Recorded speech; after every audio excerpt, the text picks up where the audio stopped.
ಹಾಗೂ ಪ್ರೌಢಹಂತದ ಶಿಕ್ಷಣವನ್ನು ಮುಗಿಸಿ ಉನ್ನತ ವ್ಯಾಸಂಗಕ್ಕೆಂದು ಪಟ್ಟಣದ ಜೀವನವನ್ನು ಅರಸಿ ಹೋದರು.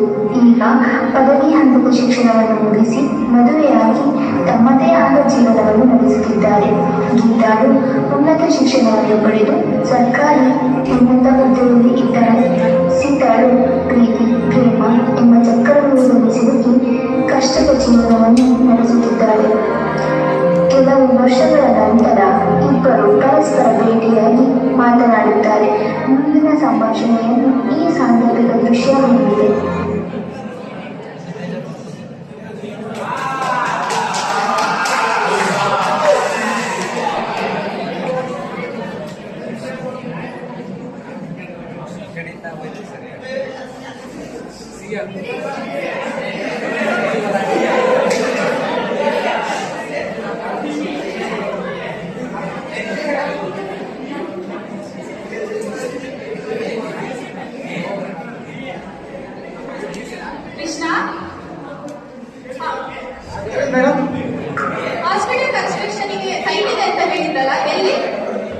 ಮೇಡಮ್, ಈ ಸೈಟ್ ಇದೆಯಲ್ಲ, ಇದು ನಮ್ಮ ಗವರ್ಮೆಂಟ್ ಅಂಡರ್ ಬರೋದು.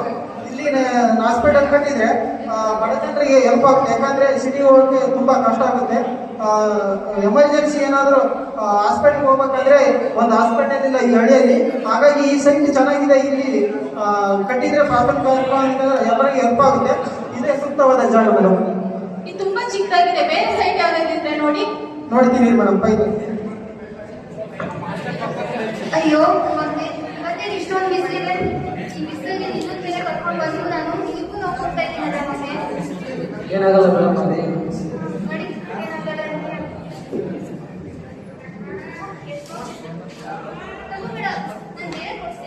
ಏನಾಗಲ್ಲ. ಆ ಜನ ಬರ್ತಿದಾರಲ್ಲ, ಅದ್ರ ಹಿಂದ್ಗಡೆ ಸೈಟ್ ಇದೆ ನೋಡಿ, ಅದು ಚೆನ್ನಾಗಿದೆ. ನೀವು ನನ್ನ ಬಾಲ್ಯದ ಸ್ನೇಹಿತೆ ಸೀತಾ ಅಲ್ವಾ? ಸೀತಾ, ಎಷ್ಟು ವರ್ಷದಿಂದ ಹೇಳ್ತಿದ್ದೆ ನೋಡಿ, ಹೇಗಿದ್ದೀರಾ? ಚೆನ್ನಾಗಿದ್ದೀನಿ ಗೀತಾ, ನೀನ್ ಹೇಗಿದ್ದೀಯಾ? ನಾನು ಚೆನ್ನಾಗಿದ್ದೀನಿ. ನನ್ನ ಆರೋಗ್ಯ ನನ್ನ ಆರೋಗ್ಯ ಚೆನ್ನಾಗಿದೆ ಗೀತಾ. ನಿನ್ನ ಆರೋಗ್ಯ ಹೇಗಿದೆ? ನನ್ನ ಆರೋಗ್ಯನೂ ಚೆನ್ನಾಗಿದೆ. ಏನ್ ಮಾಡ್ಕೊಂಡಿದ್ದೀರಾ ನೀನು? ಏನಿಲ್ಲ ಗೀತಾ, ಇಲ್ಲೇ ಕೂಲಿ ಕೆಲಸ ಮಾಡಿ ಜೀವನ ನಡೆಸ್ತಿದ್ದೀನಿ. ಹೌದಾ? ನಿಮ್ಮ ಮನೇಲೆಲ್ಲ ಹೇಗಿದ್ದಾರೆ ಗೀತಾ? ನಮ್ಮ ಮನೇಲೆಲ್ಲ ಚೆನ್ನಾಗಿದ್ದಾರೆ. ಏನ್ ಕೆಲಸ ಮಾಡ್ತಿದ್ಯಾ ಗೀತಾ ನೀನು ಇವಾಗ? ನಾನು ಹಾಸನದಲ್ಲಿ ಡಿಸಿ ಆಗಿ ಕಾರ್ಯನಿರ್ವಹಿಸ್ತಿದ್ದೀನಿ. ತುಂಬಾ ಖುಷಿಯಾಗಿದೆ ಗೀತಾ. ಮನೆಯಲ್ಲ ಹೇಗಿದ್ದಾರೆ? ಗಂಡ, ಅತ್ತೆ, ಮಾವ, ಮಕ್ಕಳು ನನ್ನ ತುಂಬಾ ಚೆನ್ನಾಗಿ ನೋಡ್ಕೊಳ್ತಿದ್ದಾರೆ. ತುಂಬಾ ಖುಷಿಯಾಗಿದೆ ಗೀತಾ. ಯಾರಿಗೂ ಸೀತಾ? ಇವನು ನನ್ನ ಮಗ ಶರತ್ ಅಂತ. ಎಷ್ಟೊಂದು ಮಾತಾಡ್ತಾರೆ ನಿಮಗೆ. ಹೌದು ಗೀತಾ, ಇನ್ನೊಬ್ಬ ಇದ್ದಾನೆ ಭರತ್ ಅಂತ, ಮನೇಲಿದ್ದಾನೆ. ಶರತ್, ಏನ್ ಓದ್ತಿದ್ಯಾ? ಹೌದಾ? ಮೇಡಮ್, ಟೈಮ್ ಆಯ್ತು. ಸರಿ ಸೀತಾ, ನನ್ನ ಟೈಮ್ ಆಯ್ತು. ನೆಕ್ಸ್ಟ್ ಟೈಮ್ ಬರ್ತೀನಿ. ಸರಿ ಗೀತಾ, ಇನ್ನೊಂದ್ಸಲ ಈ ಕಡೆ ಬಂದ್ರೆ ಮನೆಗೆ ಬಂದು ಹೋಗು. ಖಂಡಿತವಾಗ್ಲೂ ಬರ್ತೀನಿ. ಚೆನ್ನಾಗಿ ಓದ್ಕೋ.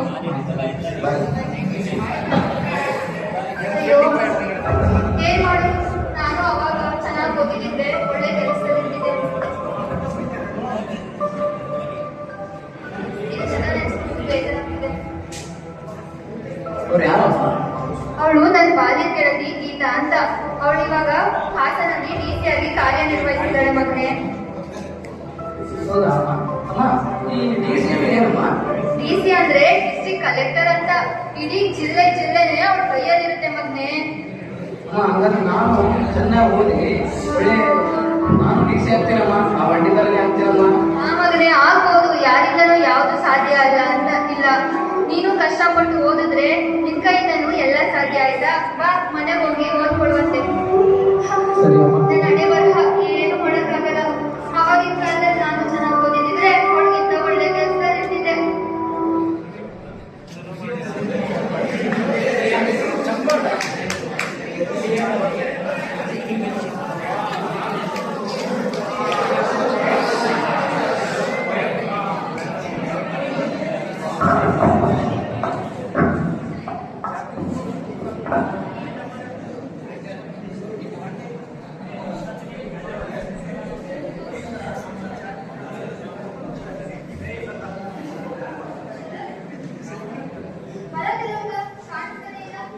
ಎಲ್ಲೋ ಗೊತ್ತಿಲ್ಲ ನನಗಂತೂ. ಹೊರಗಡೆ ಹೋಗಿ ಆಟ ಆಡ್ಕೊಂಡ್ ಬರ್ತೀನಿ, ಆಮೇಲೆ ಬಂದು ಓದ್ಕೋತೀನಿ.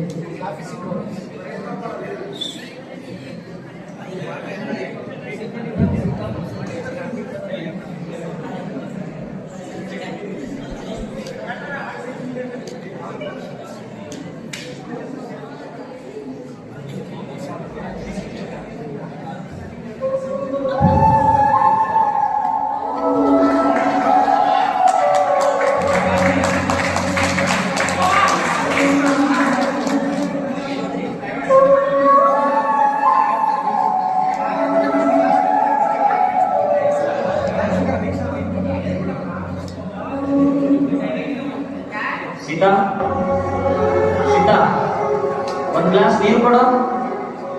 ಏನ್ ಯೋಚನೆ ಮಾಡ್ತಿರ್ತಾಳು ಏನೋ, ಯಾವ್ದೋ ಪ್ಲಾನ್ದಲ್ಲಿ ಇರ್ತಾಳೆ, ಏನ್ ಹೇಳಿದ್ರು ಕೇಳಿಸ್ಕೊಳ್ಳೋದೇ ಇಲ್ಲ. ಸೀತಾ ಸೀತಾ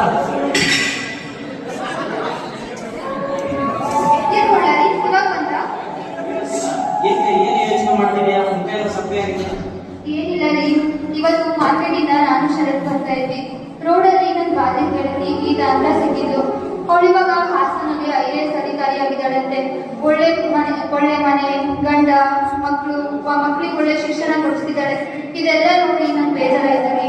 ನಮ್ಮ ಪರಿಸ್ಥಿತಿ ನೆನೆಸ್ಕೊಂಡು ಬೇಜಾರಾಗ್ತಿದೆ. ಸೀತಾ, ಯಾಕೆ ಚಿಂತೆ ಮಾಡ್ತೀಯ? ಕಷ್ಟ ಮನ್ಸಿಗೆ ಬರ್ದೆ ಹೊರಗೆ ಬಂದಿದ್ದೇನು. ಇವತ್ತು ಕತ್ಲಾಗಿದ್ದು ನಾಳೆ ನಮ್ಮ ಜೀವನದಲ್ಲಿ ಬೆಳಕಾಗುತ್ತಲ್ಲ, ಅದಕ್ಕೆ ಯಾಕೆ ಚಿಂತೆ ಮಾಡ್ತೀಯ? ನಮ್ಗೂ ಒಳ್ಳೆ ದಿನ ಅನ್ನೋದು ಬರುತ್ತೆ. ಹೌದು ರೀ, ಅದೇ ಭರವಸೆಯಲ್ಲಿ ನಾನು ಕೂತಿದ್ದೀನಿ. ನೋಡೋಣ ಏನಾಗುತ್ತೆ ಅಂತ. ನಮಗೂ ಒಳ್ಳೆ ದಿನ ಬರುತ್ತೆ ಬಿಡು ಸೀತಾ, ಚಿಂತೆ ಮಾಡಬೇಡ. ಕೂತ್ಕೊಳ್ಳಿ, ಟೀ ಮಾಡ್ಕೊಡ್ತೀನಿ.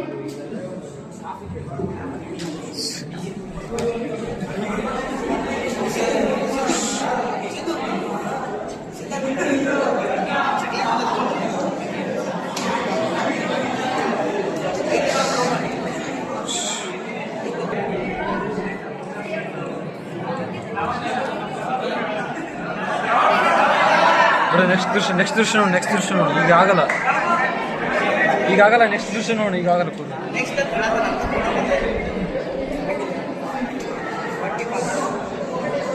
ರೆಡಿ ಮಾಡಿಡು.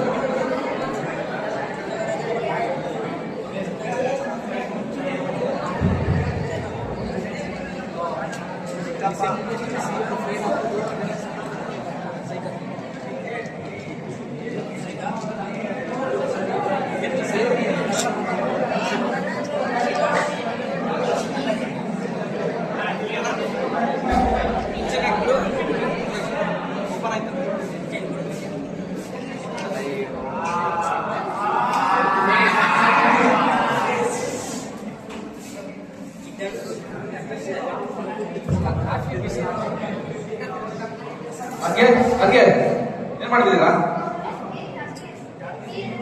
ಬೇಡ ಬೇಡ.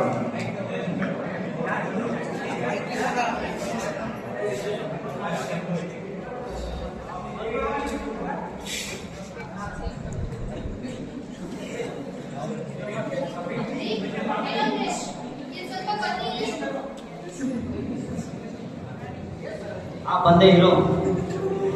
ಏನ್ ವಿಷಯ ಹೇಳು. ರೀ ನೋಡ್ರಿ, ನಮ್ಮಿಬ್ರು ಮಕ್ಕಳಲ್ಲೂ ತುಂಬಾ ವ್ಯತ್ಯಾಸ ಇದೆ.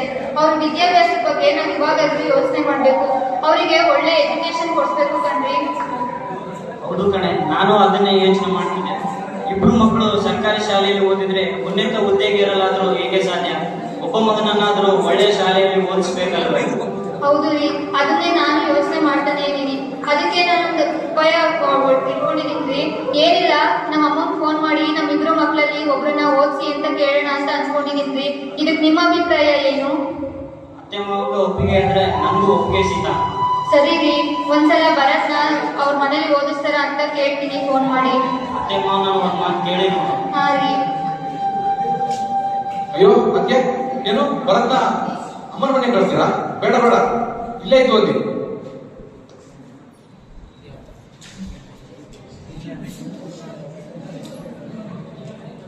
ಏನ್ರಿ ನಿಮ್ ತಮ್ಮ ಹೀಗ್ ಮಾತಾಡ್ತಾ ಇದ್ದಾರೆ? ಇಬ್ರು ಇಲ್ಲೇ ಒಟ್ಟಿಗೆ ಓದಿಸಿ ಅಂತ ಹೇಳ್ತಿದ್ದಾರೆ. ನಮ್ಮಿಂದ ಇದು ಸಾಧ್ಯನಾ? ನಿಮ್ ತಮ್ಮನ್ ಮಾತು ಕೇಳ್ತಿದ್ರೆ ನನ್ ಮಕ್ಳು ಇಲ್ಲೇ ಓದಿ ಎಲ್ಲಿ ಸೋಂಬೇರಿಗಳಾಗ್ತಾರೆ ಅಂತ ಭಯ ಆಗ್ತಿದೆ ರೀ. ಅವ್ನ ಮಾತಿನ ಕಿವಿಗೆ ಹಾಕಿ ಹೋಗ್ಬೇಡ ಸೀತಾ ನೀನು. ಅತ್ತೆ ಮಾವನ ಒಂದ್ ಮಾತು ಕೇಳಿ ನೋಡು, ಅವ್ರ ಮೊಮ್ಮಕ್ಕಳನ್ನ ಕರ್ಕೊಂಡು ಹೋಗ್ತಾರೆ ಏನಂತ. ಸರಿ ರೀ, ಒಂದ್ಸಲ ಫೋನ್ ಮಾಡಿ ಕೇಳ್ತೀನಿ. ಕೇಳಿ ಸೀತಾ.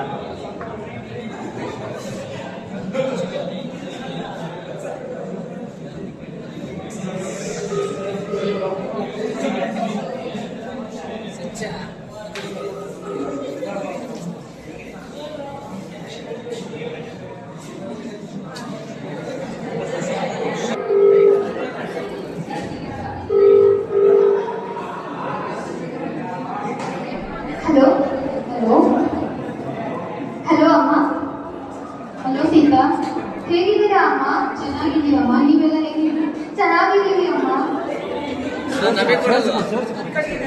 ಮನೆಯೆಲ್ಲ ಚೆನ್ನಾಗಿದ್ದೀರಾ ಅಮ್ಮ? ಅಪ್ಪ ಎಲ್ಲ ಆರಾಮಿದ್ದಾರ?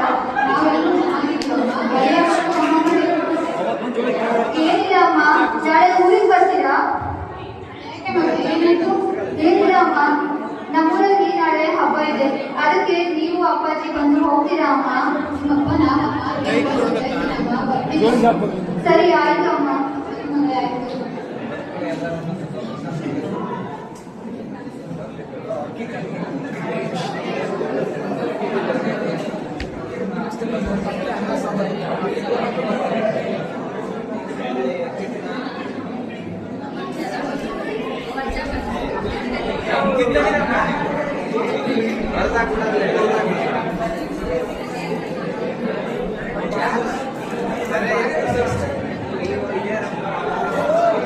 ಏನ್ ಮಾಡ್ತಿದ್ದೀರಾ? ನಮ್ಮ ಮಗಳು ಸೀದಾ ಕಾಲ್ ಮಾಡಿದ್ರು.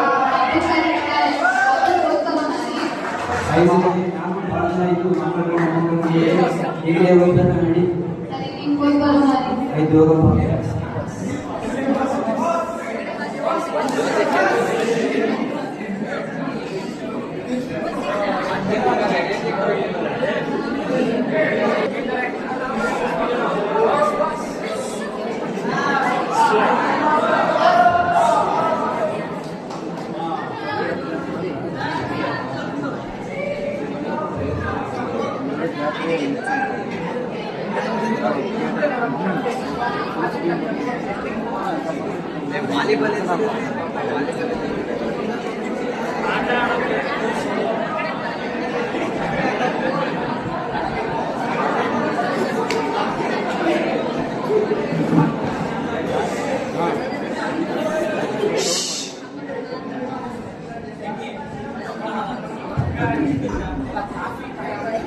ಸೀತಾ ಸೀತಾ ಸೀತಾ ಸೀತಾ ತಡ್ತಿರ್ತೀರಿ ಈ ಬೇಡ ಎಕ್ಸ್ಟ್ರಾ ಮಚ್ಚ ಯಾರೋ ಬಂದ್ರೆ ನೋಡಿ.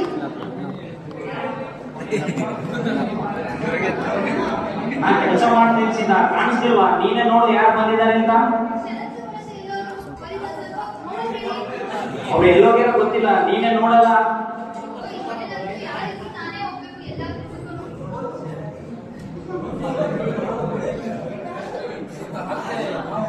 ಅಪ್ಪ ಅಮ್ಮ ಇವಾಗ ಬಂದ್ರ?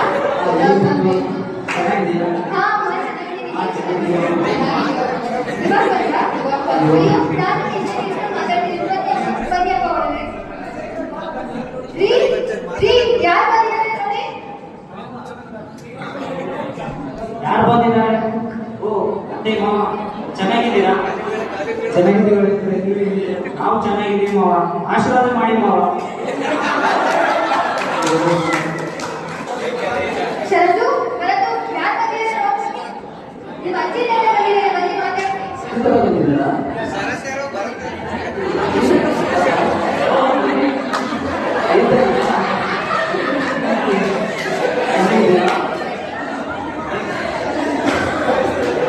ಅಮ್ಮ ಅಪ್ಪ ಕೂತಿರಿ, ಟೀ ತಗೊಂಡು ಬರ್ತೀನಿ.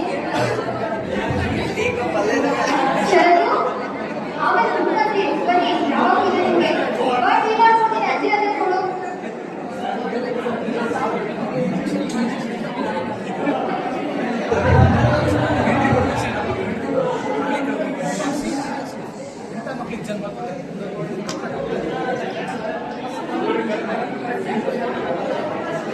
ಶರದು ಬಾ, ಟೀ ತಗೊಂಡು ಕೊಡು. ಬೇಗ ಬೇಗ ಹಬ್ಬ ಇದೆ, ಎಲ್ಲ ಮುಗಿಸ್ಬೇಕು ಕೆಲಸನ.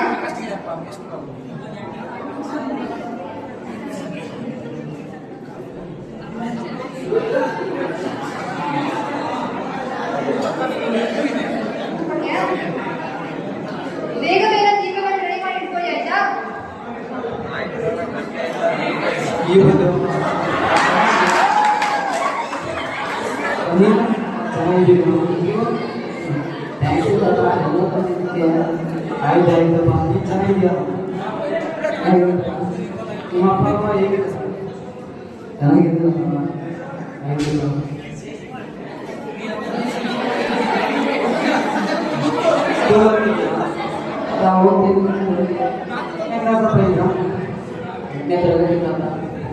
ಆಯ್ತು.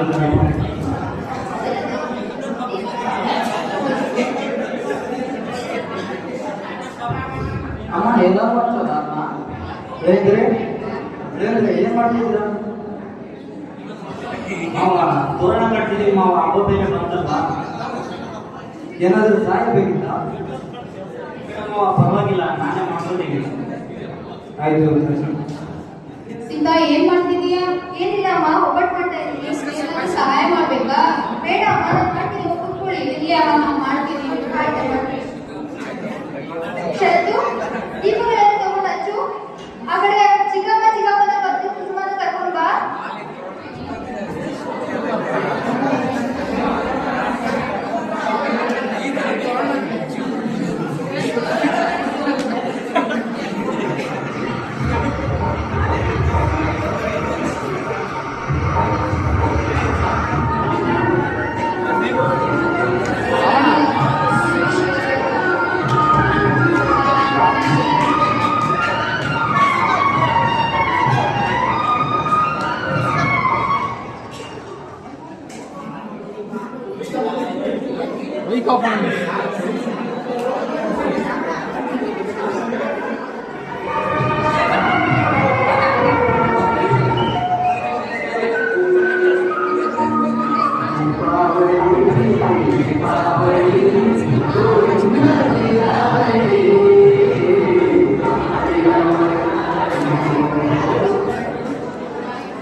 ಅವರಂತೂ ಯಾವಾಗ ಏನಾದ್ರು ಮಾಡಿರ್ತಾರೆ, ಹೋಗ್ಬಿಟ್ಟು ಕರ್ಕೊಂಡು ಬನ್ನಿ. ಮನೇಲಂತೂ ಹಬ್ಬ ಮಾಡಲ್ಲ, ನಮ್ಮನೇಲಾದ್ರೂ ಮಾಡಿ.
ಹಬ್ಬ ಎಲ್ಲ ಮುಗಿತಲ್ಲ, ನಾವಿನ್ನು ನಮ್ಮ ಮನೆಗೆ ಹೊರಡ್ತೀವಿ. ಇನ್ನೊಂದೆರಡು ದಿನ ಇದ್ದೋಗ್ಬೋದಿತ್ತಲ್ಲ ಅಮ್ಮ. ಇಲ್ಲ ಸಿದ್ಧ, ಹೊಲದಲ್ಲಿ ತುಂಬಾ ಕೆಲಸ ಇದೆ, ನಮಗೆ ಹೊರಟಿವಿ. ಅದನ್ನೇ ಮತ್ತೆ ಮನೆಯಲ್ಲಿ ಯಾರಲ್ಲ ಊರಿಗೆ ಹೊರಟಿವಿ. ಅಮ್ಮ, ನಾನು ನಿಮ್ಮ ಹತ್ರ ಒಂದು ವಿಷಯ ಮಾತಾಡ್ಬೇಕಿತ್ತಮ್ಮ. ಏನಮ್ಮ ಅದು ವಿಷಯ? ಏನಿಲ್ಲ ಅಮ್ಮ, ನಿಮ್ಗೇನೋ ಪರಿಸ್ಥಿತಿ ಗೊತ್ತು. ನಮ್ಮ ಯಜಮಾನ್ರಿಗೆ ಕೆಲಸ ಇಲ್ಲ, ಇನ್ನೂ ಕೆಲಸ ಹುಡುಕಿದ್ದಾರೆ. ಈ ಪರಿಸ್ಥಿತಿಯಲ್ಲಿ ನಮ್ಮ ಇಬ್ರು ಮಕ್ಕಳಿಗೂ ಒಳ್ಳೆ ಎಜುಕೇಶನ್ ಕೊಡ್ಸಕ್ಕೆ ನಮ್ಮಿಂದ ಆಗ್ತಿಲ್ಲ ಅಮ್ಮ. ಅದಕ್ಕೆ ನೀವು ಒಪ್ಕೊಂಡ್ರೆ ನಮ್ಮ ಭರತ್ನ ನಿಮ್ಮ ಮನೆ ಕರ್ಕೊಂಡು ಹೋಗಿ ಓದ್ಸಕ್ಕಾಗತ್ತಾ ಅಮ್ಮ? ಓ, ಆಗಲಿ ಮಗಳೇ. ನಮ್ಮ ಮಗ ನಮ್ಮ ಬಳಿ ಎಂದು ಕರೀತಾರಂದ್ರೆ ನಮಗೂ ಖುಷಿ ವಿಚಾರ ಅಲ್ವೇ? ನಾವು ನಮ್ಮ ಭರತ್ನೆಲ್ಲ ಕರ್ಕೊಂಡು ಹೋಗ್ತೀವಿ. 5 ಮಳೆ ನಾವು ಕೊಡ್ತೀವಿ.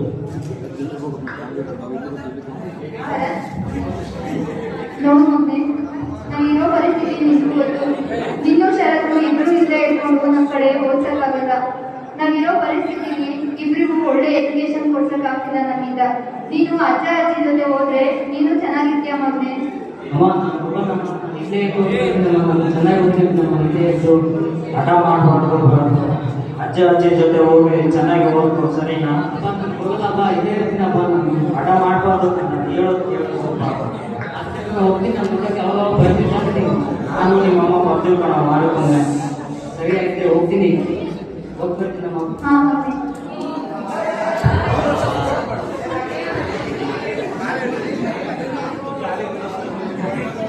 ಅದೇ ಮಾವ, ಇನ್ಮೇಲೆ ನಮ್ಮ ಮಗನ ಜವಾಬ್ದಾರಿ ಎಲ್ಲ ನೀವೇ ಬರುತ್ತೆ. 5 ಒಳಗೆ ಹೊರಡ್ತೀವಿ ನಾವಿನ್ನು. ಅಮ್ಮ ಹುಷಾರು ಅಮ್ಮ, ಏನಾದ್ರೂ ಇದ್ರೆ ಫೋನ್ ಮಾಡಿ ಆಯ್ತಾ? ಭರತ್, ಹಠ ಮಾಡ್ಬೇಡ. ಅಜ್ಜ ಅಜ್ಜಿ ಹೇಳ್ದಾಗೆ ಕೇಳ್ಕೊಂಡು ಚೆನ್ನಾಗಿ ಓದ್ಕೊಂಡ್ಬಂದೆ ಆಯ್ತಾ? ಅಳ್ಬೇಡ, ನಾವು ಬರ್ತಾ ಇರ್ತೀವಿ.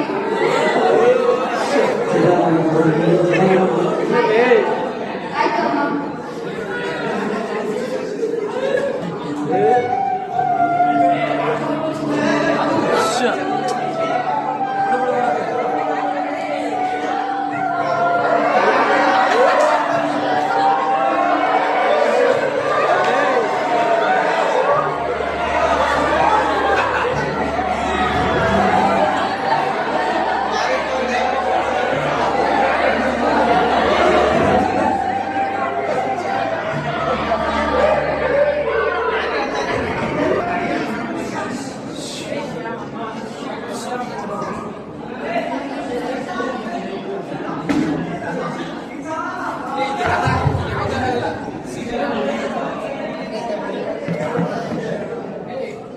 ನಮ್ಮ ಮಗಳು ನಂಬಿಕೆ ಇಟ್ಟು ಭರತನ್ನ ಕಲಿಸಿದ್ದಾರೆ. ಅವನನ್ನ ಒಂದು ಒಳ್ಳೆ ಖಾಸಗಿ ಶಾಲೆಗೆ ಸೇರಿಸಿ ಉನ್ನತ ವಿದ್ಯಾಭ್ಯಾಸ ಕೊಡಿಸೋಣ. ದುಡ್ಡು ಎಷ್ಟೇ ಖರ್ಚಾದ್ರೂ ಪರವಾಗಿಲ್ಲ. ಅಲ್ಲಿ ಕಡೆ ಊರಿನ ಪ್ರತಿಷ್ಠಿತ ಶಾಲೆಗೆ ಸೇರಿಸೋಣ ಇಬ್ಬರು. ಸರಿ, ಅವನ ಇವತ್ತೇ ನಮ್ಮದೇ ಶಾಲೆಗೆ ಕರ್ಕೊಂಡು ಹೋಗೋಣ. ಆಯ್ತು ಸರಿ.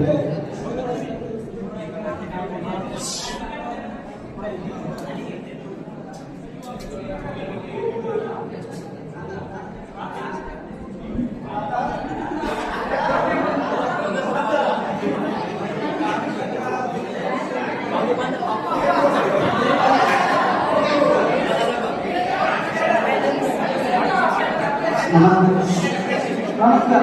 ಏನಾಗಬೇಕಿತ್ತು? ನಮ್ಮ ಅಮ್ಮ ಶಾಲೆಗೆ ಪ್ರವೇಶ ಅಡ್ಮಿಟ್ ಬೇಕಾಗಬೇಕು ಸರ್. ಹೌದು sir. Excuse me madam. Madam, ನೀವು ಅಡ್ಮಿಷನ್ ಬಂದಿದ್ದಾರೆ. ಅವರು ಕಸ್ಟಮರ್ ಸ್ವಲ್ಪ ನಿಮ್ಮ ಜೊತೆ ಮಾತಾಡಬೇಕು. ಬನ್ನಿ ಸರ್.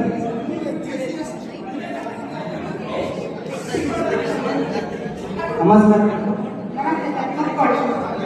ಇಲ್ಲ, ಪರವಾಗಿಲ್ಲ ಪರವಾಗಿಲ್ಲ.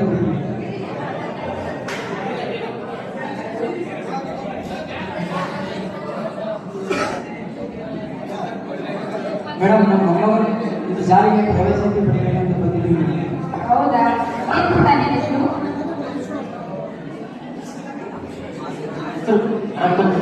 ಎಷ್ಟಕ್ಕೆ ಹೋಗಿದ್ಯಾ? ಹೌದಾ? ಹಾಗಾದರೆ ಮೇಡಮ್, ಶಾಲೆಯ ಪ್ರವೇಶಕ್ಕೆ ಶುಲ್ಕ ಎಷ್ಟಿದೆ ಮೇಡಮ್? ನೋಡಿ ಸರ್, ನಮ್ಮ ಶಾಲೆಗೆ ಒಂದು ವರ್ಷಕ್ಕೆ 70 ರಿಂದ 80,000 ತನಕ ಬೇಕಾಗುತ್ತೆ. ನೋಡಿ ಮೇಡಮ್, ಹಾಗಾದರೆ ನಾವು ತುಂಬ ಬಡವರಿದ್ದೀವಿ ಮೇಡಮ್. ಹಾಗಾದರೆ ಮೇಡಮ್ ಸ್ವಲ್ಪ ಆದರೂ ಕಡಿಮೆ ಮಾಡಿ ಮೇಡಮ್. ಇಲ್ಲ ಸರ್, ಹಾಗೆಲ್ಲ ಕಡಿಮೆ ಮಾಡೋಕ್ಕಾಗಲ್ಲ. ನಮ್ಮ ಶಾಲೆಯಲ್ಲಿ ಎಲ್ಲ ಮಕ್ಕಳು ಕೂಡ ಒಂದೇ ಬೇಕು. ಯಾಕಂದ್ರೆ ನಾವು ಇಲ್ಲಿ ಕೊಡೋ ಫೀಸ್ ತಕ್ಕಂಗೆ ಎಜುಕೇಶನ್ ಕೊಡ್ತೀವಿ. ನಮ್ಮ ಶಾಲೆಯಲ್ಲಿ ತುಂಬಾ ಒಳ್ಳೆ ಟೀಚರ್ಸ್ ಇದ್ದಾರೆ. ಇಲ್ಲಿ ಮಕ್ಕಳಿಗೆ ಇಂಗ್ಲಿಷ್ ಕಲಿತಾರೆ, ಕಂಪ್ಯೂಟರ್ ಕಲಿತಾರೆ. ಲಾಸ್ಟ್ ಇಯರ್ 10th ನಮ್ಮ ಶಾಲೆ ಮಕ್ಕಳು ತುಂಬಾ ಒಳ್ಳೆ ರ್ಯಾಂಕ್ ಪಾಸ್ ಆಗಿದ್ದಾರೆ. ಒಂದ್ ವೇಳೆ ನಿಮ್ಮ ಮಗನ ನಮ್ಮ ಶಾಲೆ ಸೇರಿದ್ರೆ ಅವನು ಕೂಡ ಒಳ್ಳೆ ರ್ಯಾಂಕ್ ಪಾಸ್ ಆಗ್ತಾನೆ. ಎಲ್ಲ ಸೌಲಭ್ಯ ಇದೆ. ಹೌದು ಸರ್.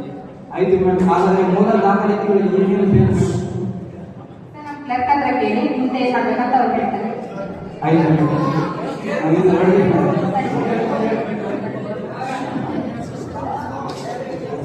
ಮೇಡಮ್. ನಾವಿನ್ನು ಬರ್ತೀವಿ.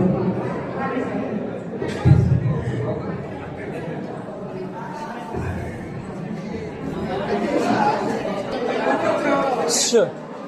ಆ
ವ್ಯಕ್ತಿ ನೋಡ್ತಾ ಇದ್ದೆ, ಆ ವ್ಯಕ್ತಿ ನೋಡ್ತಾ ಇದ್ದೆ. ಶುಭ ಶಕನ ಹೇಳುತ್ತಿದ್ದೆ, ಶುಭ ಶಕನ ಹೇಳ್ತಿದ್ದೆ. ಬ್ರಹ್ಮ ವಿಷ್ಣು ಮಹೇಶ್ವರಂಬ ತ್ರಿಮೂರ್ತಿಗಳ ಕೈಯಲ್ಲಿ ಹೇಳ್ತೈತೆ ಸ್ವಾಮಿ, ನೀವು ಮುಟ್ಟಿದ್ದಲ್ಲ ಚಿನ್ನ ಆಗ್ಬೇಕು. ಆ ಲಕ್ಕಿ ನೋಡ್ತೈತೆ ಸ್ವಾಮಿ, ಆ ಲಕ್ಕಿ ನೋಡ್ತೈತೆ.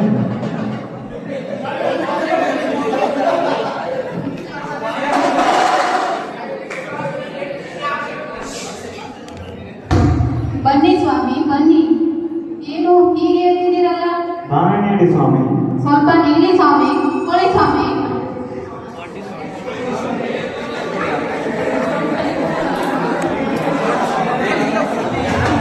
ಸ್ವಾಮಿ ಹೀಗೆ ಹೇಳ್ತಿದ್ದೀರಲ್ಲ, ನಮ್ಮ ಅಮ್ಮಗ ನಮ್ಮ ಊರಿಂದ ಬಂದವನೇ, ಅವ್ನು ಸ್ವಲ್ಪ ಭವಿಷ್ಯ ಹೇಳಿ ಸ್ವಾಮಿ. ಬನ್ನಿ ಬನ್ನಿ ಹೇಳೋಣ. ಬರತು ಬಾಯಿ ಬನ್ನಿ ಸ್ವಾಮಿ. ಒಳ್ಳೇದಾಗ್ತದೆ, ಒಳ್ಳೇದಾಗ್ತದೆ. ಶಿವ ಹೇಳೋಣ, ಒಳ್ಳೇದಾಗ್ತದೆ.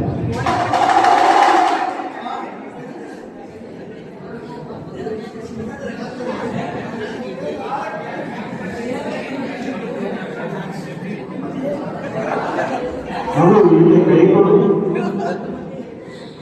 ಓ ನಿಮಗೆ ರಾಧೆ, ಒಳ್ಳೆ ಸಂಪತ್ತು ಇದೆ, ಒಳ್ಳೆ ಆರೋಗ್ಯ ಇದೆ, ಜೀವನದಲ್ಲಿ ಮುಂದೆ ಬರುತ್ತಾನೆ.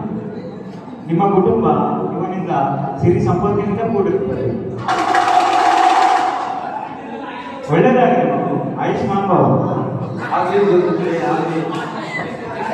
ನಿಮ್ಮ ಮಾತಿನಂತೆ ಎಲ್ಲವೂ ಒಳ್ಳೆಯದಾಗಿ ಸ್ವಾಮಿ. ನೀವು ನುಡಿದಂತೆ ನಮ್ಮ ಮೊಮ್ಮಗನ ಭವಿಷ್ಯ ಉದ್ಧಾರವಾಗಲಿ. ಇವನು ಜೀವನದಲ್ಲಿ ಮುಂದೆ ಬರ್ತಾನೆ, ಚೆನ್ನಾಗಿ ಓದಿಸಿ. ಇನ್ನು ಮುಂದೆ DC ಆಗಬಹುದು.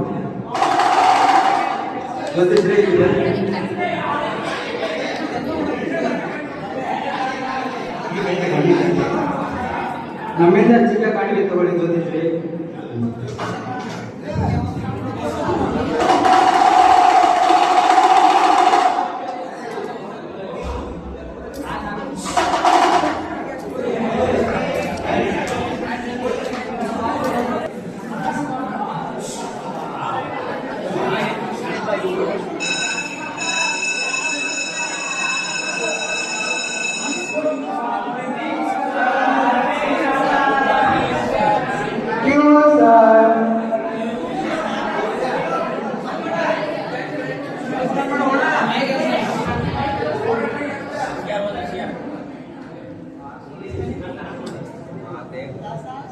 ವಿದ್ಯಾರ್ಥಿಗಳೇ ಎಲ್ಲರೂ ಭೇಟಿ ಆಯ್ತಾ? ವಿದ್ಯಾರ್ಥಿಗಳೇ ಇದು ಅಕಾಡೆಮಿಕ್ ತರಗತಿ ಉಪಕ್ರಮಗಳೇ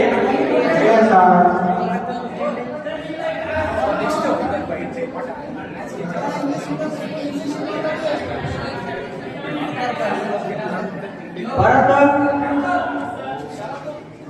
ಜಗ್ಗು, ದುರ್ಗಾ, ಸುಕುಮಾರ, ಅಲಾವುದ್ದೀನ್,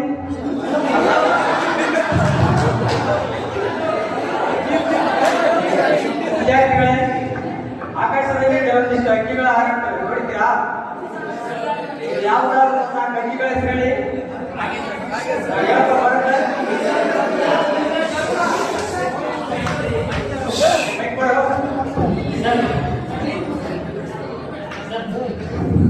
ಆಕಾಶದಲ್ಲಿ ಪಾರಿವಾಳ, ಕಾಗೆ, ಗುಬ್ಬಿ, ಹೋಗಿನಿ ನಾಲ್ಕು ಬೇಡ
ಹೊತ್ತಿನ ಒಳಗೆ ಅಕ್ಕಿ ಆಗುತ್ತಿದೆ ನೋಡಿದ್ದೀರಾ?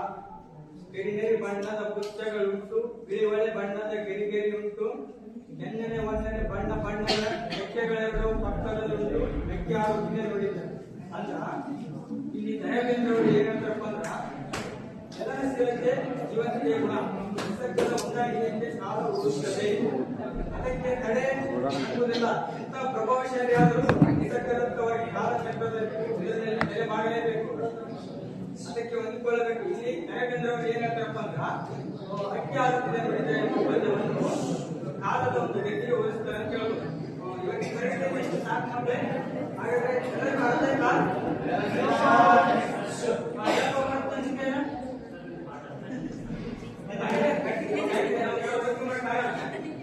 ಭಗವದ್ಗೀತೆಗ ಸ್ವಲ್ಪ ಮಾನ ಮರಳಿ ಏನಾದ್ರು ಈ ಚಾಪ್ಟರ್ ಮೇಲೆ ನಾನು ಒಂದು ಟೆಸ್ಟ್ ಎಲ್ಲ ತಾನೇ ಬಂದಿದ್ದೆ ಸಾಕು ಮತ್ತೆ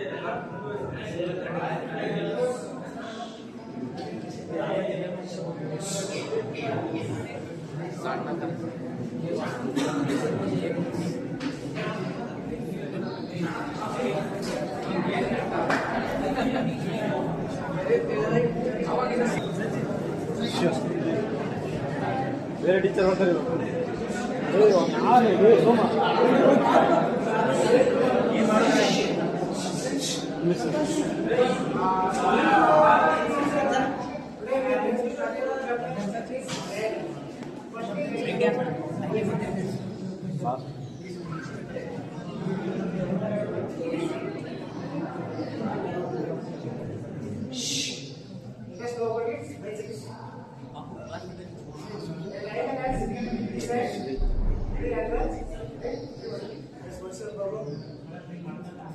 What's the time better? Don't you have tensions?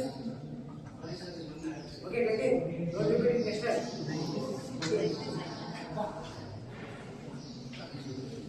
Okay, where we are?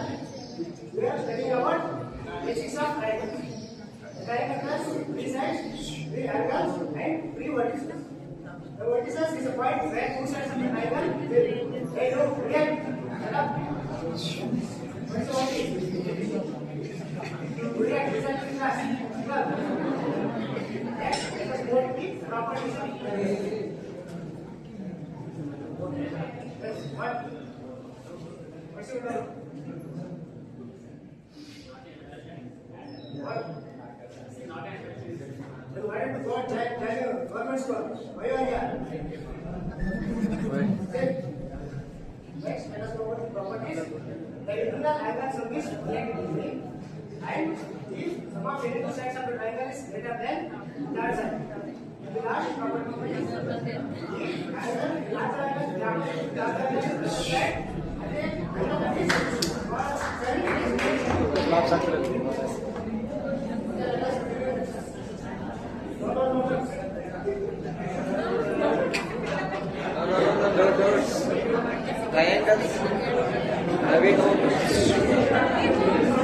Ravi friend playground.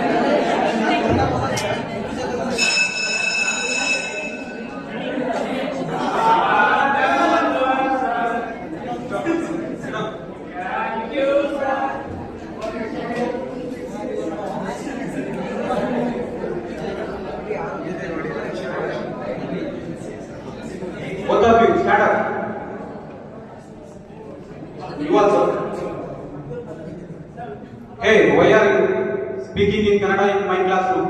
Didn't I told you to not use English in my class? From now on, anyone who uses Kannada in my class will be punished and will be fined. Okay? Okay. Sit down.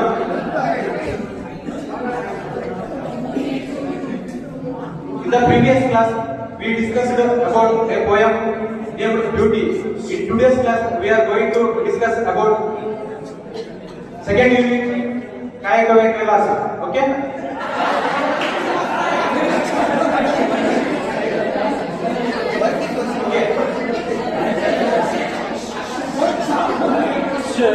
Sir C.V. Raman was a great scientist. He was awarded the Nobel Prize for his work on scattering of light and his discovery of the effect of light rays, Raman effect. Sir C.V. Raman was a great scientist who won the Nobel Prize for his discovery of light scattering, which is known as Raman effect. He was a very talented person. Indian government recognized his contribution and gifted him acres of land for his work. Okay? Sir C.V. Raman was born on November 7, 1888 in Tirupati. Let me ask some questions to you. Okay? Where was Sir C.V. Raman born? In Tirupati. Very good. Sit down.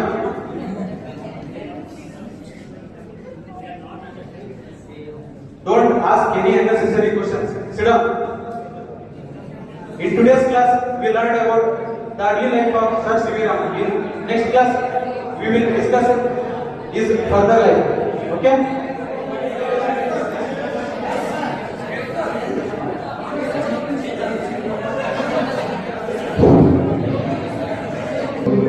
ಸರ್ಕಾರಿ ಶಾಲೆಯಲ್ಲಿ ವಿದ್ಯಾಭ್ಯಾಸವನ್ನು ಪಡೆದ ಶರತನ ಜೀವನ ಮತ್ತು ಸರ್ಕಾರಿ ಶಾಲೆಯಲ್ಲಿನ ಶಿಕ್ಷಣ ವ್ಯವಸ್ಥೆ, ಶಿಕ್ಷಕರ ಬೋಧನಾ ವಿಧಾನ, ಶರತನ ಶ್ರದ್ಧೆ, ವಿದ್ಯಾಭ್ಯಾಸದ ನೀಡುವ ಗಮನವನ್ನು ಹಾಗೂ ಉತ್ತಮ ಶಿಕ್ಷಕರ ಮಾರ್ಗದರ್ಶನ, ಸಕಾರಾತ್ಮಕ ವಾತಾವರಣ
ಕುಸುಮ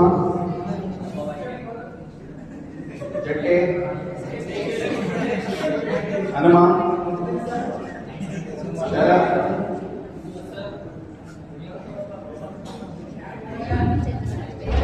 ಹಾಗಾದ್ರೆ ಮಗಳೇ, ಇಂದಿನ ತರಗತಿಯಲ್ಲಿ ನಾವು ಏನ್ ಮಾಡಿದ್ರೆ ದಲಿತ ಬಂಡಾಯದಲ್ಲಿ ತಮ್ಮದೇ ಆದಂತಹ ಛಾಪು ಮೂಡಿಸಿರುವಂತಹ ದೇವನೂರು ಮಹಾದೇವರ ಬಗ್ಗೆ ತಿಳ್ಕೊಂಡಿದ್ವಲ್ಲ,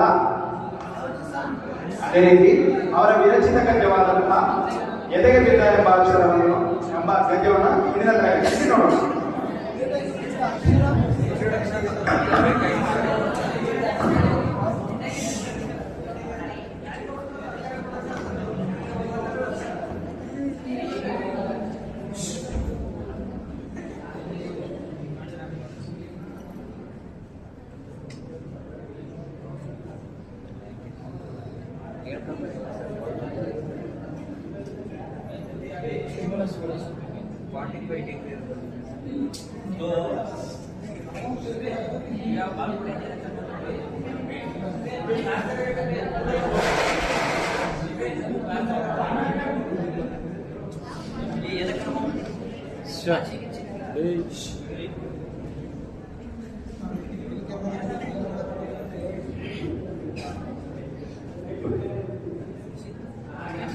ಎದೆಗೆ ಬಿದ್ದ ಅಕ್ಷರ ಬರೆದವರು ದೇವನೂರು ಮಹಾದೇವರು. ಭೂಮಿಗೆ ಬಿದ್ದ ಬೀಜ, ಎದೆಗೆ ಬಿದ್ದ ಅಕ್ಷರ, ಇಂದಲ್ಲ ನಾಳೆ ಫಲ ಕೊಡುವುದು. ಅಂದ್ರೆ ಮಗಳೇ, ಭೂಮಿಗೆ ಬಿದ್ದ ಬೀಜ ಅಂದ್ರೆ ಯಾವುದೋ ನಿರ್ದಿಷ್ಟ ಪ್ರದೇಶ ಅಂತ ಗೊತ್ತಿರೋದಿಲ್ಲ. ಅಲ್ಲಿ ಬಿದ್ದಂತಹ ಸಣ್ಣ ಸಸ್ಯದ ಬೀಜ ಏನಾಗುತ್ತೆ, ಹೆಮ್ಮರವಾಗಿ ಬೆಳೆಯುತ್ತಲ್ಲ. ಅದೇ ರೀತಿ ಆ ಬಿದ್ದಂತಹ ಬೀಜ, ಎದೆಗೆ ಬಿದ್ದ ಅಕ್ಷರ ಅಂದ್ರೆ ತಿಳಿದುಕೊಂಡಂತಹ ಜ್ಞಾನ ಏನಿರ್ತಲ್ಲ, ಅದು ಯಾವತ್ತೂ ವ್ಯಕ್ತ ಆಗೋದಿಲ್ಲ. ಇವೆರಡೂ ಏನಿದಾವಲ್ಲ, ಭೂಮಿಗೆ ಬಿದ್ದ ಬೀಜ ಆಗಿರ್ಬೋದು, ಎದೆಗೆ ಬಿದ್ದ ಅಕ್ಷರ ಆಗಿರ್ಬೋದು, ಇಂದೆಲ್ಲ ನಾಳೆ ಫಲ ಕೊಟ್ಟೆ ಕೊಡುತ್ತದೆ ಅಲ್ವಾ. ಅದೇ ರೀತಿ ಕವಿ ಸಿದ್ಧಲಿಂಗಯ್ಯ ಒಮ್ಮೆ ನನಗೆ ಹೇಳಿದ ಕಥೆಯಲ್ಲಿ ಮನೆ ಮಂಚಮ್ಮ ಎಂಬ ಗ್ರಾಮದೇವಿಯು ಒಳಗಿನಿಂದ ನನ್ನ ದೇವರು ಒಡಮೂಡುತ್ತದೆ. ಅಂದ್ರೆ ಇಲ್ಲಿ ಲೇಖಕರು ಏನ್ ಮಾಡ್ತಾ ಇದ್ದಾರೆ, ಮನೆ ಮಂಚಮ್ಮ ಎಂಬ ದೇವರ ಬಗ್ಗೆ ವರ್ಣನೆ ಮಾಡ್ತಾ ಇದ್ದಾರೆ. ಒಂದ್ಸಲ ಒಂದು ಗ್ರಾಮದ ಜನರೆಲ್ಲ ಸೇರಿ ತಮ್ಮ ದೇವತೆಗೆ ಗುಡಿ ಕಟ್ಟಲು ಆರಂಭಿಸುತ್ತಾರೆ. ಅಂದ್ರೆ ಒಂದು ಚಿಕ್ಕ ಪುಟ್ಟ ಗ್ರಾಮ ಇರುತ್ತೆ. ಉದಾಹರಣೆಗೆ ಹೇಳ್ತಾರೆ ಕೌಡಳ್ಳಿ ಇದೆಯಲ್ಲ, ಅದೇ ರೀತಿಯ ಒಂದು ಚಿಕ್ಕ ಗ್ರಾಮ ಇರುತ್ತೆ. ಅಲ್ಲಿರುವಂತಹ ಎಲ್ಲಾ ಜನರು ಕೂಡಿ ದೇವರಿಗೆ ಮಾಡಲಿಕ್ಕೆ ಸಣ್ಣ ಗುಡಿ ನಿರ್ಮಿಸದೆ ಹೋಗ್ತಾ ಇದ್ದಾರೆ. ಹೀಗೆ ಕಡ್ತ ಚಾವಣಿ ಮಟ್ಟಕ್ಕೆ ಆ ಗುಡಿ ಬಂದಾಗ ಒಬ್ಬನ ಮೇಲೆ ಆ ದೇವತೆ ಮಂಚಮ್ಮ ವಾಯಿಸಿ ಮಾಡೋರು. ನಾವು ಹಳ್ಳಿ ವಾತಾವರಣದಲ್ಲಿ ನೋಡಿದ್ವಲ್ಲ, ಏನಾದ್ರೂ ದೇವ್ರು ಬಂದಾಗ ಅವ್ರೇನ್ ಮಾಡ್ತಾ ಇರ್ತಾರೆ, ಮೈನ ಕೊಡ್ತಾ ಇರ್ತಾರೆ. ಅದೇ ರೀತಿ ನಿಲ್ಸಿ ನನ್ನ ಮಕ್ಕಳ ಅಂತಂದು ಎಂದು ಅಬ್ಬರ ಮಾಡ್ತಾರೆ ಮನೆ ಮಂಚಮ್ಮ. ಆ ಅಬ್ಬರಕ್ಕೆ ಜನ ತಮ್ಮ ಕೆಲಸ ನಿಲ್ಲಿಸಿ ಕಕ್ಕಾಬಿಕ್ಕಿಯಾಗಿ ನೋಡುತ್ತಿರುವುದು ಆ ದೇವತೆ ಹಾಗೂ ಆ ಜನರ ನಡುವೆ ಮಾತುಕತೆ ನಡೆಯುತ್ತದೆ. ಜನರು ಮತ್ತು ಆ ದೇವತೆ ನಡುವೆ ಮಾತನಾಡಿದ್ದಾರೆ. ಏನ್ರಯ್ಯ, ಏನ್ ಮಾಡ್ತಾ ಇದ್ದೀರಿ ಅಂತ ಮನೆ ಮಂಚಮ್ಮ ಕೇಳ್ತಾರೆ. ನಿನಗೊಂದು ಗುಡಿ ಮನೆ ಕಟ್ತಾ ಇದ್ದೀವಿ ತಾಯಿ ಅಂತ ಅಂತ ಹೇಳ್ತಾರೆ. ಹಾಗಾದ್ರೆ ಮಗಳೇ, ಈಗ ದೇವನೂರು ಮಹಾದೇವರು ಬಂದಂತಹ ಎದೆಗೆ ಬಿದ್ದ ಅಕ್ಷರದ ಕೆಲವು ಪ್ರಶ್ನೆಗಳಿಗೆ ಉತ್ತರ ಹೇಳಬೇಕು. ಎದೆಗೆ ಬಿದ್ದ ಅಕ್ಷರ ಎಂಬ ಗದ್ಯವನ್ನು ಬರೆದವರೆ ದೇವನೂರು ಮಹಾದೇವ.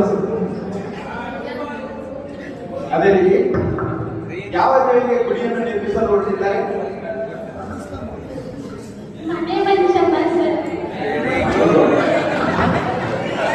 ಈ ಗದ್ಯದಲ್ಲಿ ಜನರ ಯಾವೆಲ್ಲ ಭಾವನೆಗಳು ಮೂಡಿ ಬರ್ತವೆ? ಸರ್, ತಮ್ಮ ಎಲ್ಲ ಮನೆಯಲ್ಲಿ ಸಹ ಅವರ ದೇವರಿಗೆ ಗುಡಿಗಳನ್ನು ನಿರ್ಮಿಸಲು ಹೊರಟಿದ್ದಾರೆ. ಎಂತ ಮೂಢನಂಬಿಕೆ ಮನೋಭಾವನೆಯನ್ನು ಬಿತ್ತಿರುವ ಜನರು ಸರ್. ಅದೇ ರೀತಿ ಈಗ ಎದೆಗೆ ಬಿದ್ದ ಅಕ್ಷರ, ಭೂಮಿಗೆ ಬಿದ್ದ ಬೀಜ, ಇದರ ನೈಜ ಅರ್ಥವನ್ನು ಏನಂತ ತಿಳ್ಕೋಬಹುದು ನಾವು? ಯಾರಿಗೂ ಗೊತ್ತಿಲ್ವಾ? ಶರತ್ ಮಾತ್ರ ಗೊತ್ತಿರಲ್ಲ ಆನ್ಸರು. ಶರತ್ ಹೇಳಪ್ಪ.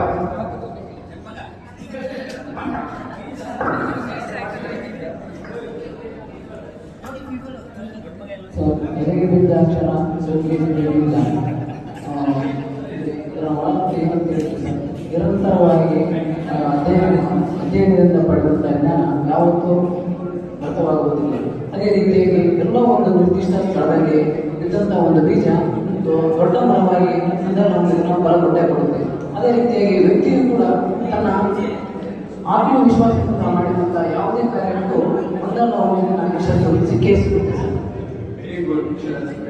ಒಂದಲ್ಲ ನೀನು ಒಳ್ಳೆ ಸರ್ಕಾರಿ ಉದ್ಯೋಗ. ಹಾಗಾದ್ರೆ ಮತ್ತೆ ಮುಂದಿನ ತರಗತಿ ನಮ್ಮ ಬೆಂಗಳೂರು ಮಾದೇವರು ಬಂದಂತ ಅಕ್ಷರದ ಅರ್ಧ ಭಾಗವನ್ನು ಪರಿಚಯ ಮಾಡ್ಕೊಂಡು ಮುಂದಿನ ತರಗತಿಯಲ್ಲಿ ಮುಂದಿನ ಪಾಠವನ್ನು ಅಧ್ಯಯನ ಮಾಡೋಣ.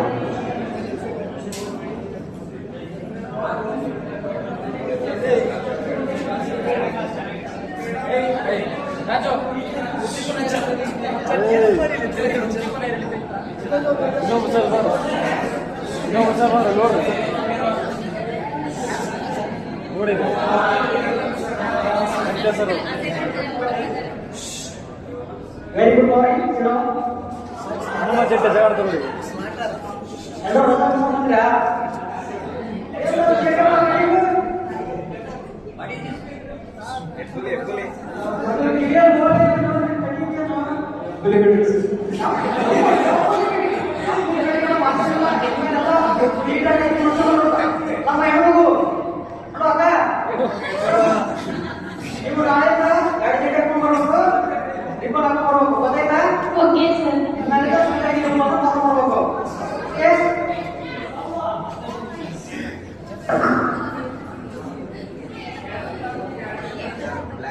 ನಾವು ಇಂದಿನ ತರಗತಿಯಲ್ಲಿ ಗೌರವದ ಬಗ್ಗೆ ತಿಳ್ಕೊಂಡಿದ್ದೀವಿ. ಹೌದಾ? ಸ್ವಲ್ಪ ಅದರ ಮುಂದಿನ ಭಾಗವನ್ನು ತಿಳಿದುಕೊಳ್ಳೋಣ.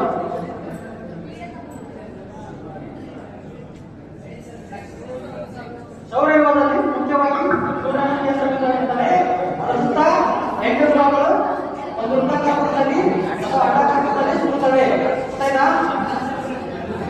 ಸೂರ್ಯನಿಗೆ ಅತ್ಯಂತ ಸಮೀಪದ ಗ್ರಹ ಬುಧ ಗ್ರಹವಾಗಿದೆ. ಒಟ್ಟು 8 ಗ್ರಹಗಳು. ಹೌದಾ? ಜಗಪ್ಪ ಎಷ್ಟು ಗ್ರಹಗಳಿವೆ? 9 ಗ್ರಹ ಸರಿ. 8 ಗ್ರಹಗಳನ್ನು ಓಕೆ 8 ಗ್ರಹಗಳು ಇವಾಗ ಪ್ರಸ್ತುತವಾಗಿ 8 ಗ್ರಹಗಳಿವೆ. ಅದು ಮುಖ್ಯವಾಗಿ 9 ಗ್ರಹಗಳಿದ್ದು ಅದರಲ್ಲಿ ಪ್ಲೂಟೋ ಅಥವಾ ಮುಖ್ಯ ಗ್ರಹವನ್ನು ಅದು ಗುರುಗ್ರಹ ಅಥವಾ ಗ್ರಹಗಳ ಲಕ್ಷಣವನ್ನು ಹೊಂದಿರುವುದಿಲ್ಲ. ಅಥವಾ ಆ ಕಾರಣವನ್ನು ತೆಗೆದಾಕ್ತಾರೆ. ಇವು ಪ್ರಸ್ತುತವಾಗಿ 8 ಗ್ರಹಗಳಿವೆ. ಗೊತ್ತಾಯ್ತಾ? ಅದರಲ್ಲಿ ಮುಖ್ಯವಾಗಿ ದೊಡ್ಡ ಗ್ರಹ ಗುರುಗ್ರಹವಾಗಿದೆ. ನಾವು ವಾಸಿಸುವಂತ ಗ್ರಹ ಭೂಮಿ ಗ್ರಹವಾಗಿದೆ. ಇಲ್ಲಿ ನಾವು ವಾಸಿಸುವ ಮುಖ್ಯವಾಗಿ ನೀರು, ವಾತಾವರಣದಲ್ಲಿ ಆಮ್ಲಜನಕ ಮೊದಲಾದ ಅಂಶಗಳನ್ನು ಒಳಗೊಂಡಿರುವುದರಿಂದ ಇಲ್ಲಿ ಭೂಮಿ ಮೇಲೆ ವಾಸವ ಅನುಕೂಲವಾಗಿದೆ. ಏನ್ ಮಾಡಿದ್ದೀವಿ ಈ ಕಡೆ ಮಾಡಕ್ಕೆ ಕಾಲೇಜ್ ಯಾಕೆ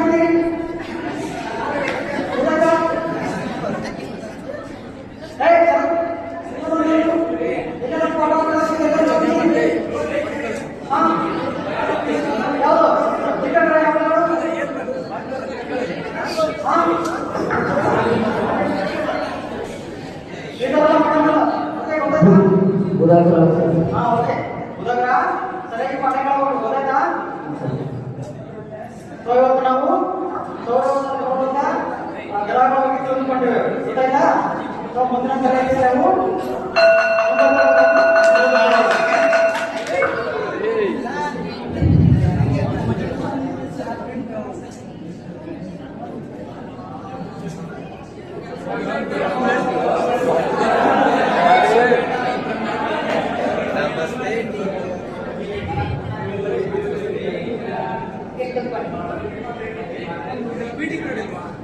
ಇವಾಗ ತಾನೇ ಊಟ ಮಾಡಿದ್ರ ಯಾರು ಆಗೋಗಿಲ್ಲ.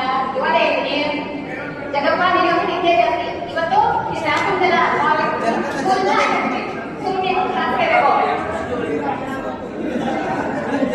ಯಾಕಂದ್ರೆ ನಾವು ಹಿಂದಿನ ತರಗತಿ ನಾವು ವಿಜಯನಗರ ಸಾಮ್ರಾಜ್ಯವನ್ನ ಯಾರು ಸಪ್ಲೈ ಮಾಡಿದ್ರು, ಯಾವಾಗ ಸಪ್ಲೈ ಮಾಡಿದ್ರು ಅವರಲ್ಲಿ ಬರುವಂತ ಪ್ರಮುಖ ರಾಜ್ಯಗಳಿಗೆ ತಿಳ್ಕೊಂಡಿದ್ವಿ.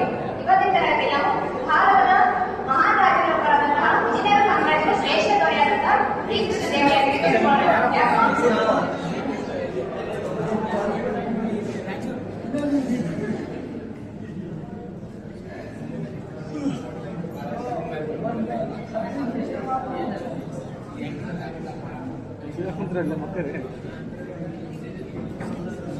ಶ್ರೀಕೃಷ್ಣ ದೇವರಾಯ ಕೇವಲ 20 ವರ್ಷ ಬದುಕಿದ್ದನಾದರೂ ಕೂಡ ತುಂಬಾ ಶಕ್ತಿಯುತವಾಗಿ ತುಂಬಾ ಪ್ರಭಾವಶಾಲಿಯಾಗಿ ಆಳ್ವಿಕೆಯನ್ನ ಮಾಡಿರ್ತಾನೆ.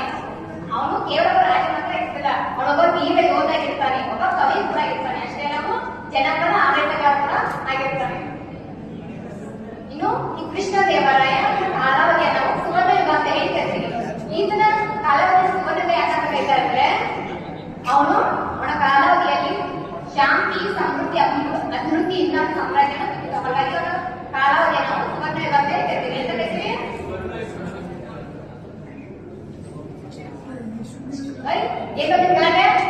ಶಾಲೆ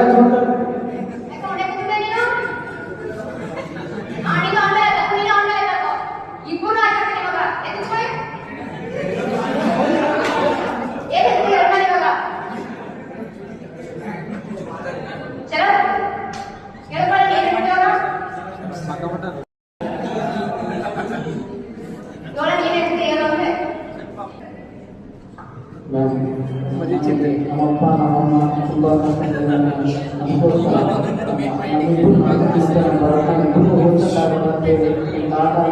ಅಜ್ಜಿ ಮನೆ ಕಳಿಸಿದ್ರೆ ಮ್ಯಾಮ್ ಅವ್ರು ಅಲ್ಲಿ ಪ್ರೈವೇಟ್ ಸ್ಕೂಲ್ ಹಾಕಿದ್ದಾರೆ, ಒಂದು ದೊಡ್ಡ ಶಾಲೆ ಹಾಕಿದ್ದಾರೆ, ನಾನು ಮಾತ್ರ ಈ ಸರ್ಕಾರಿ ಶಾಲೆಗೆ ಹಾಕಿದ್ದಾರೆ ಮ್ಯಾಮ್. ಅದಕ್ಕೋಸ್ಕರ ತುಂಬಾ ಬೇಜಾರಾಗ್ತಿದೆ ಮ್ಯಾಮ್. ಯಾವುದೊಂದು ಸಮಸ್ಯೆ ನೋಡಪ್ಪ ಶರತ, ಓದೋದಕ್ಕೆ ಯಾವ ಏನಾದ್ರು ಕನ್ನಡ ಮೀಡಿಯಂ ಅಂದ್ರೆ ಇಂಗ್ಲಿಷ್ ಮೀಡಿಯಂ ಆಗಬೇಕು. ಇವಾಗ ನಾನು ಕೂಡ ಬಡತನದಲ್ಲೇ ಬೆಳೆದು ಕನ್ನಡ ಮೀಡಿಯಂ ಹೋಗಿ ಇವಾಗ ನಾನು ಟೀಚರ್ ಬಂದಿದ್ದೀನಲ್ವಾ, ಅದೇ ರೀತಿ ಕೂಡ ಒಂದು ಕಲ್ಲಿನ ಮಧ್ಯೆ ಬೆಳೆದ ನೀವು ಕೂಡ ಹೋಗ್ಬಿಡುತ್ತಲ್ಲ ಮೇಲೆ ಬಡತನ ಮಧ್ಯೆ ಬೆಳೆದು ಸಾಕಷ್ಟು ಜನ ಹೆಸರು ಕಂಡವರು. ಅದರಿಂದ ಶ್ರಮ ಇರಬೇಕಷ್ಟೇ. ನಿನಗೆ ಏನೇ ಸಹಾಯ ಬೇಕಾದ್ರೂ ನಾನು ಮಾಡ್ತೀನಿ. ನೀನು ಓದ್ತೀಯ ಸರಿನಾ? ನಿನಗೆ ಏನೇ ಸಹಾಯ ಬೇಕಾದ್ರೂ ನಾನು ಮಾಡ್ತೀನಿ. ಕೂತ್ಕೋ, ಸರಿಯಾಗಿ ಮಾಡಬೇಕು. ಇವಾಗ ಹೋಗಿರೋದನ್ನ ಮುಂದಿನ ತರಗತಿ ನೋಡೋಣ.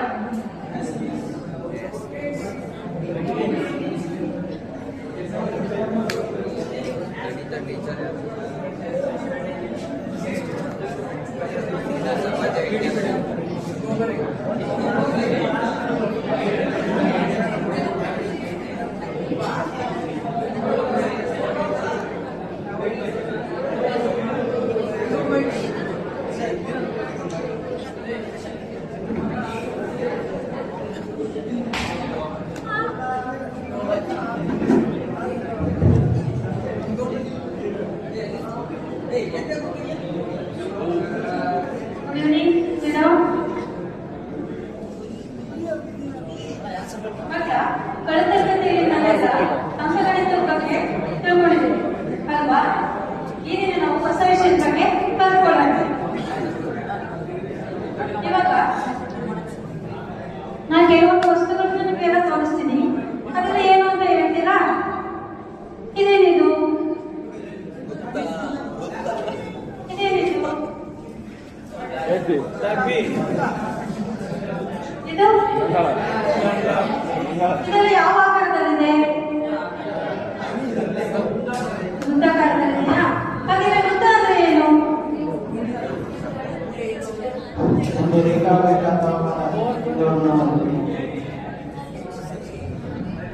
ಇವಾಗ ನಾವು ವೃತ್ತಗಳು ಮತ್ತೆ ಅದರ ಭಾಗಗಳನ್ನು ನಾವು ತಿಳ್ಕೊಳ್ಳೋಣ, ಆಯ್ತಾ? ಎಲ್ಲ ಒಂದು ಕಡೆ ಬನ್ನಿ ಮಕ್ಕಳು. ಇವಾಗ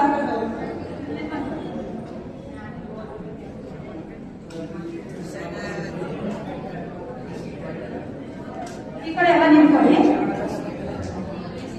ಇವಾಗ ಇವನು ಕೇಂದ್ರ ಬಿಂದು ಆಗಿರ್ತಾನೆ. ಮತ್ತೆ ಕೇಂದ್ರ ಬಿಂದುವಿನಿಂದ ಸಮದೂರದಲ್ಲಿರುವಂತಹ ಎಲ್ಲ ಬಿಂದುಗಳ ಸಮೂಹವನ್ನು ನಾವು ವೃತ್ತ ಎಂದು ಕರೆಯುತ್ತೇವೆ.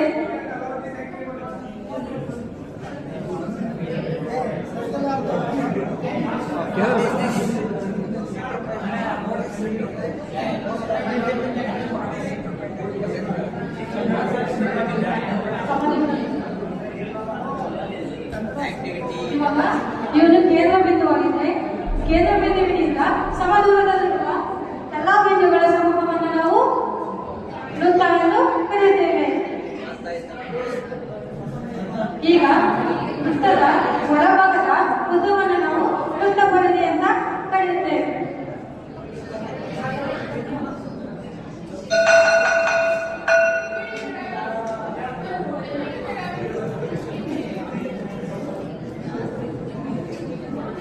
ಕೇಂದ್ರ ಬಿಂದುವಿನಿಂದ ವೃತ್ತ ಪರಿಧಿಯ ಉದ್ದವನ್ನು ನಾವು ತ್ರಿಜ್ಯ ಎಂದು ಕರೆಯುತ್ತೇವೆ.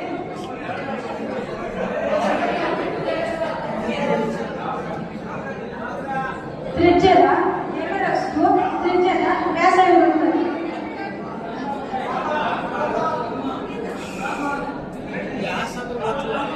ಅಯ್ಯೋ ವೃತ್ತದಿಂದ ಆಚೆ ಒಳಗೆ ಇರಬೇಕು. ಓಕೆ ಮಕ್ಕಳ, ಮುಂದಿನ ದಿನ ನಾಳೆ ಕೆಲಸ ತಿಳ್ಕೊಳ್ಳೋಣ.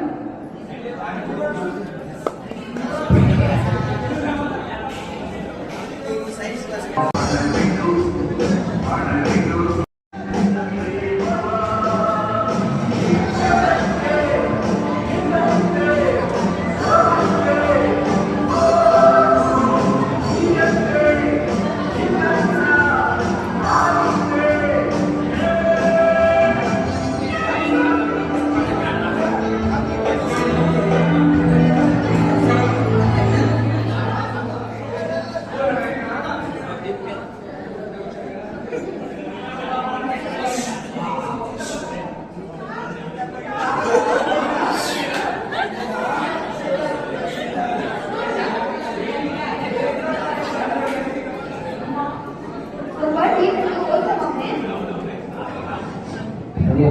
ಅದೇ ಬರುತ್ತೆ.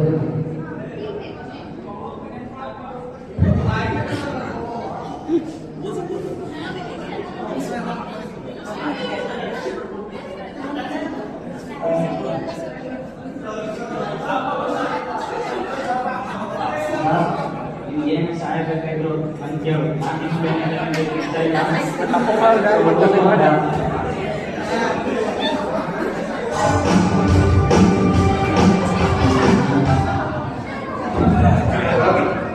ಪರಿಶ್ರಮ ಸಾಧ್ಯ ಇದ್ರೆ ಕೆಲಸ ಚೆನ್ನಾಗಿ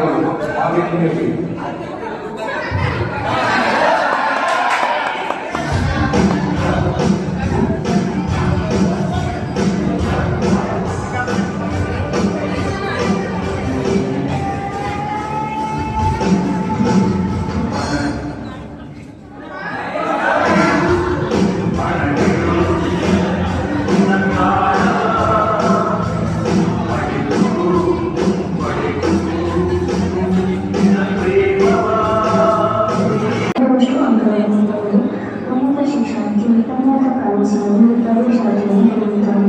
ಮತ್ತೊಂದು ಬುದ್ಧಿಮೂಲವಾಗಿ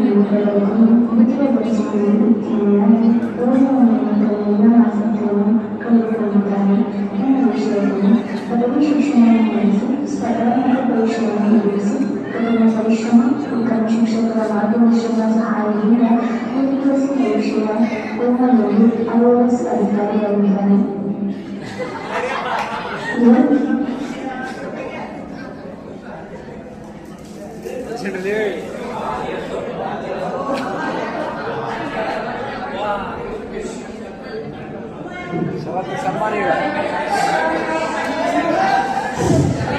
ವಿದ್ಯಾಲಯ ಈ ಶುಭ ಸಮಾರಂಭದಲ್ಲಿ ಸರ್ಕಾರಿ ಶಾಲೆಯಲ್ಲಿ ಇಟ್ಟುಕೊಂಡಿರುವ ಉತ್ತಮ ಆಡಳಿತವನ್ನು ನಮ್ಮ ಶಾಲೆಯ ಹಳೆ ವಿದ್ಯಾರ್ಥಿ ಹಾಗೂ ಇವಾಗಿನ IAS ಅಧಿಕಾರಿ ಆಗಿರುವಂತಹ ಶರತ್ ಅವರಿಗೆ ಸ್ವಾಗತ.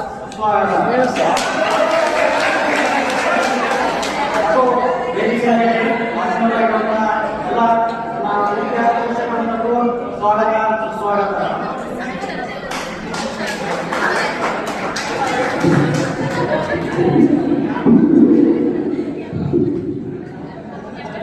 ಇವತ್ತಿನ ಈ ಶುಭ ಸಮಾರಂಭದಲ್ಲಿ ನಮ್ಮ ಶಾಲೆಯ ಹಳೆ ವಿದ್ಯಾರ್ಥಿ ಹಾಗೂ ನಮ್ಮ ಮುದ್ದು ಹಾಗೂ ಶಿಷ್ಯರಾದಂಥ ಶರತ್ ಅವರು ಒಂದು ಪರಿಶ್ರಮದಿಂದ IAS ಅಧಿಕಾರಿಯಾಗಿ ಕಾರ್ಯವನ್ನು ನಿರ್ವಹಿಸುತ್ತಿದ್ದಾರೆ. ಇಂದು ಅವರು ನಮ್ಮ ಶಾಲೆಗೆ ಬಂದು ಅವರ ಬಾಲ್ಯ ಜೀವನ ಹಾಗೂ ಉತ್ತಮ ಅನುಭವಗಳನ್ನು ಕೇಳಬೇಕೆಂದು ನಮ್ಮಲ್ಲಿ ವಿನಂತಿಸಿಕೊಳ್ಳುತ್ತೇನೆ.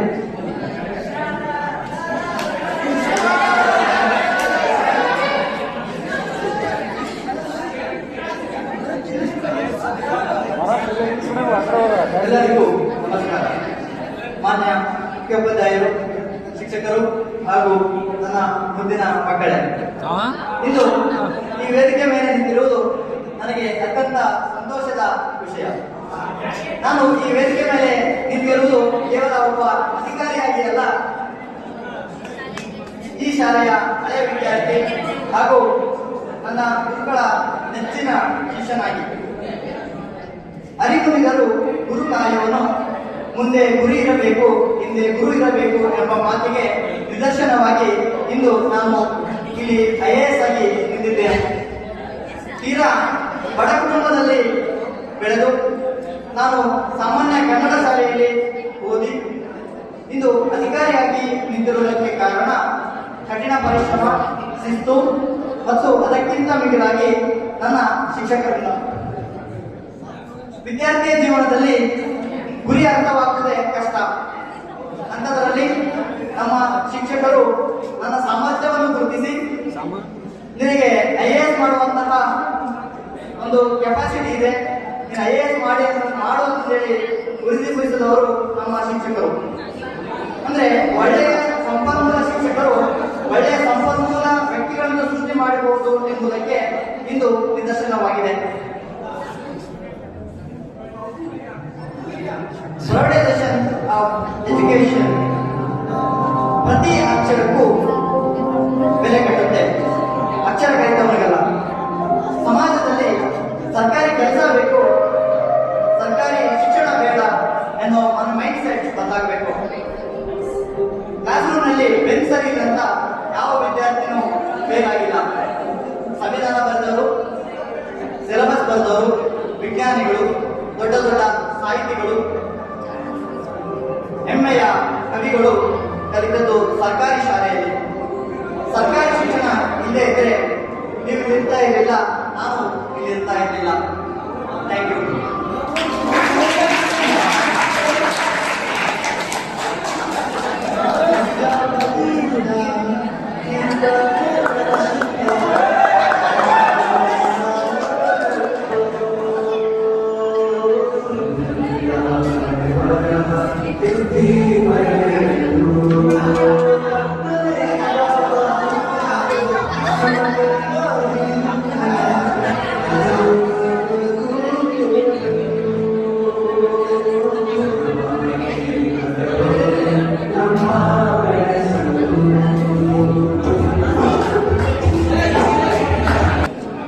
ಶಿಕ್ಷಕರೇ